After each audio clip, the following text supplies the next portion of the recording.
क्या एक प्रेम कहानी एक रीस्टार्ट हो सकती है दो लोगों की जिंदगियों में?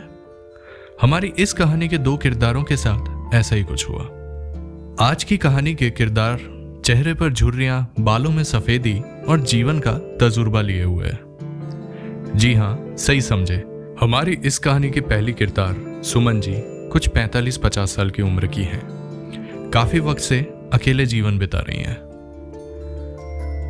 कम उम्र में शादी, फिर दहेज के नाम पर ससुराल में मिली हद से ज्यादा प्रताड़ना और ससुराल से निकाल दिया जाना। महज 24 साल की उम्र में गांव से उदयपुर आ गई थी अपनी 6 साल की बेटी के साथ। जीवन में खुद ने काफी तकलीफें देखी। अकेले एक बच्चे को अनजान शहर में पाल पोस कर बड़ा करना आसान बात नहीं है। यहीं पर एक एनजीओ में नौकरी शुरू कर दी। अपने और अपनी बेटी के लिए एक अच्छी जिंदगी बनाई। अपना सब कुछ उसी में झोंक दिया। पैसे जोड़ जोड़ कर अपना छोटा सा घर लिया। कुछ साल पहले बेटी की शादी भी करवा दी।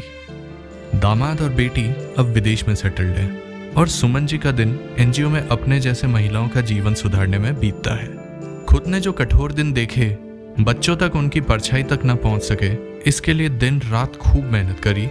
अब वही बच्चे दूर चले गए तो जीवन में अचानक से एक खालीपन आ गया। कभी ये सोचा ही नहीं था कि बेटी की शादी के बाद जीवन कैसे बीतेगा। उस रोज एनजीओ के हेड ऑफिस में एक खास मीटिंग बुलाई गई थी। एक नए प्रोजेक्ट कोऑर्डिनेटर की नियुक्ति हुई थी। सुमन जी ने उनकी फाइल पर नजर दी तो देखा कि कोई एनआरआई था, प्रमोद नाम से। तभी अचानक दरवाजे से दाखिल हुए वो जिनकी हम बात कर रहे हैं। जी हाँ, प्रमोद जी। सुमन जी ने इमेजिन किया था कि कोई रौबदार इंसान होंगे। ताव वाली मूछें, कड़क मिजाज, ऊंचा कद, चौड़ी छाती और जैसे कोई भी सीनियर मैनेजमेंट का इंसान होता है, अव्वल दर्जे के खड़ूस। पर ये निकले एकदम उलट। शांत, सौम्य सी कदकाठी, हंसमुख स्वभाव और पहनावा तो काफी विचित्र। देसी धोती, उसके साथ टी शर्ट। अब ऐसे कपड़े भला कौन पहनता है? सुमन जी को उनका पहनावा देखकर हंसी तो खूब आई थी, लेकिन ओहदे का लिहाज करते हुए हंसी दबा ली अपने हंसमुख स्वभाव के वजह से कम समय में ही प्रमोद जी सारे स्टाफ के फेवरेट हो गए थे और अपने विचित्र पहनावे के लिए काफी फेमस भी हो चुके थे। बहुत आसानी से सबके बीच घुल मिल गए थे प्रमोद जी। सुमन जी को ऐसा व्यक्तित्व काफी अलग और अच्छा लगा। एक दिन कम काम होने की वजह से ज्यादा स्टाफ नहीं आया था, सिर्फ यही दोनों ऑफिस में थे। उस दिन लंच ब्रेक में मौका देखकर सुमन जी ने पूछ ही लिया, प्रमोद जी बुरा ना माने तो एक बात पूछनी थी, ये इतना अनूठा पहनावा कैसे? ऐसे टी शर्ट के साथ धोती कौन पहनता है? प्रमोद जी देखकर मुस्कुराए और अपने चिर परिचित मुस्कान के साथ बोले, आप बड़ी हिम्मत वाली है सुमन जी। बहुत कम लोगों ने मुझसे ये सवाल पूछने की हिम्मत की है। पता नहीं लोग किस चीज से डरते हैं। अजी मैं तो कहता हूँ बड़े बड़े समस्याओं का समाधान ढंग से पूछने भर से हो जाता है। तो चलिए आपको बता देता हूँ। काफी वक्त विदेश में गुजारा है मैंने, तो ये धोती मेरे देश की पहचान है और टी शर्ट उधर विदेशों की संस्कृति। तो मैं हुआ चलता फिरता पूरब और पश्चिम का फ्यूजन। और बाकी ये स्टाइल स्टेटमेंट कुछ बुरा नहीं है। आज के टाइम में क्या कहते हैं, स्वैग सबसे हटके होना चाहिए, तभी लोग याद रखते हैं। बाकी हर इंडियन को धोती ट्राई करनी ही चाहिए, बड़ा कंफर्टेबल रहता है। और फिर दोनों हंस पड़े। सुमन जी को ये जवाब बड़ा पसंद आया, साथ ही ये विचारधारा भी। धीरे धीरे वक्त के साथ इन दोनों की बॉन्डिंग काफी बेहतर हो चुकी थी। ऑफिस के पार्टियों में जवान लोगों की भीड़ में ये दोनों उम्र दराज लोग ही रहते थे, एक दूसरे का साथ देने को। अब धीरे धीरे ऑफिस पार्टीज के अलावा दोनों एक दूसरे का गुलाब बाग पर भी मॉर्निंग वॉक में साथ देने लग गए थे। सेहत बड़ी जरूरी है उम्र के हर पड़ाव पर। उस संडे दोनों ने प्लान किया सुबह सुबह नीमच माता पर जाने का। लंबे वक्त में कोई इतना ऊपर नहीं चढ़ा था। काफी मशक्कत के बाद दोनों ऊपर तक पहुंचे। दोनों हांफते हांफते एक दूसरे की शक्ल देखकर हंसे जा रहे थे। कहाँ उगते सूरज से पहले चढ़ने का टारगेट था और सूरज तो आधे रास्ते ही चढ़ गया था। कम से कम 7-8 बार ब्रेक लेकर फाइनली ऊपर चढ़ पाए थे दोनों। आज सुमन लंबे वक्त के बाद ऐसे ही हंस रही थी। उनको खुशी की अनुभूति आजकल होने लग गई थी, एक खुशी जो लंबे वक्त उसने कभी महसूस नहीं करी थी। प्रमोद की मौजूदगी काफी बदलाव ला रही थी। मंदिर के दर्शन कर दोनों मंदिर के पीछे चौक पर बैठ गए। और फिर शुरू हुआ बातों का सिलसिला। ऊंचाई पर बहती ठंडी हवा, बीच बीच में मंदिर की बजती घंटियों और उस सुकून भरे माहौल के बीच प्रमोद जी ने अपना यादों का पिटारा खोल लिया था। सुमन जी, यहाँ मंदिर से नीचे का व्यू मेरा बहुत फेवरेट नज़ारा हुआ करता था।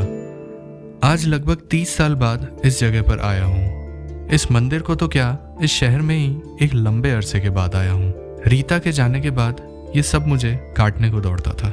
सुमन पूछ बैठी कि रीता कौन है, और आज पता नहीं प्रमोद जी ने भी कोई ना नुकुर या बहाना करके बात को टाला नहीं। भावनाओं में डूबे हुए से लग रहे थे और बस उन्हीं लहरों में बहते चले गए और अपनी कहानी कहते चले गए।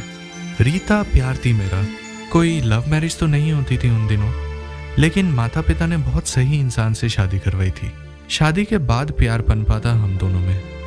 वो बेहद अटूट था।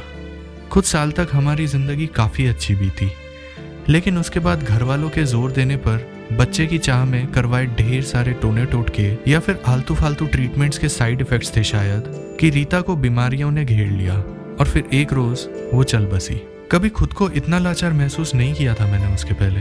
मुझे खुद से नफरत सी होने लग गई थी और ये शहर काटने को दौड़ता था। मैं फिर दिल्ली चला गया नई जगह बसने, वहाँ नौकरी करने, और फिर उसके बाद विदेश जाने का मौका मिला तो मैंने मौका नहीं छोड़ा।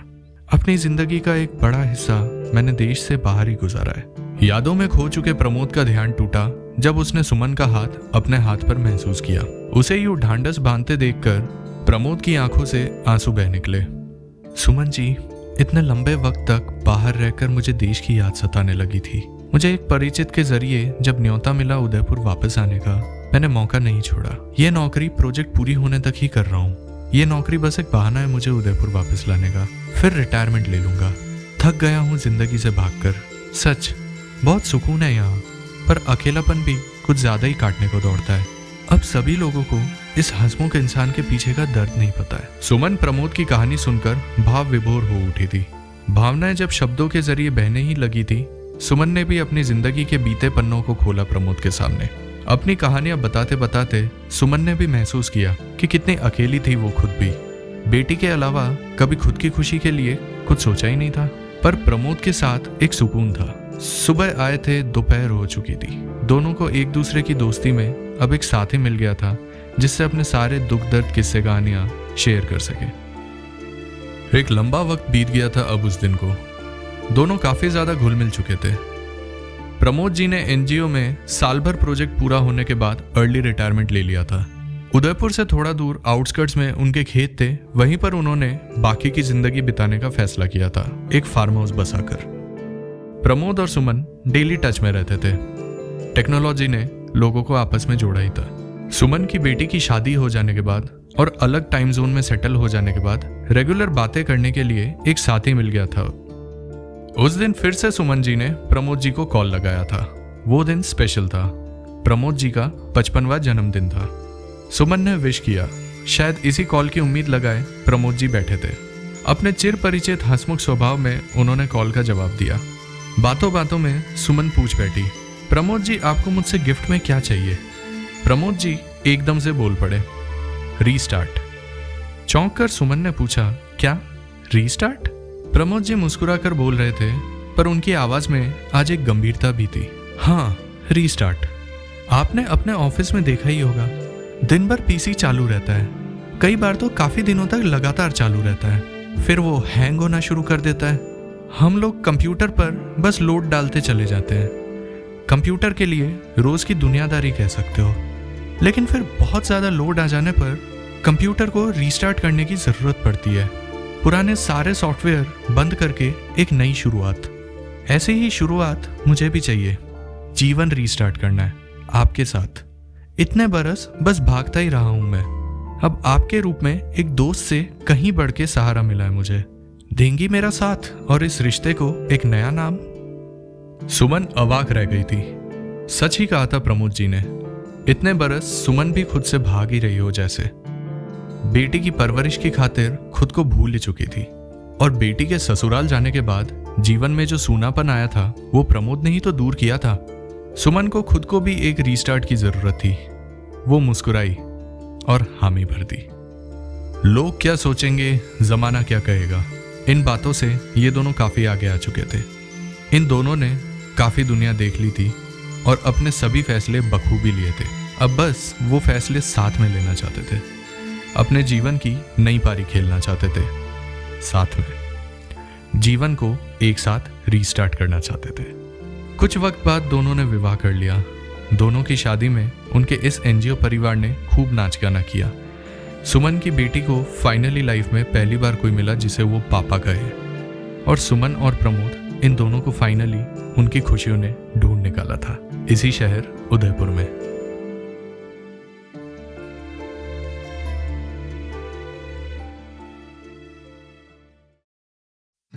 तो दोस्तों, ये थी आज की हमारे इस सीरीज की 5वीं कहानी रीस्टार्ट। कमेंट में जरूर बताइए कि आपको कैसी लगी ये कहानी। अपने साथियों से शेयर करना बिल्कुल मत भूलिएगा। और अगर आप यहाँ पहली बार आए हैं तो पिछली कहानियों को तो बिल्कुल सुनना मत भूलना। हम मिलते हैं आपसे अगली कहानी में। तब तक के लिए विदा।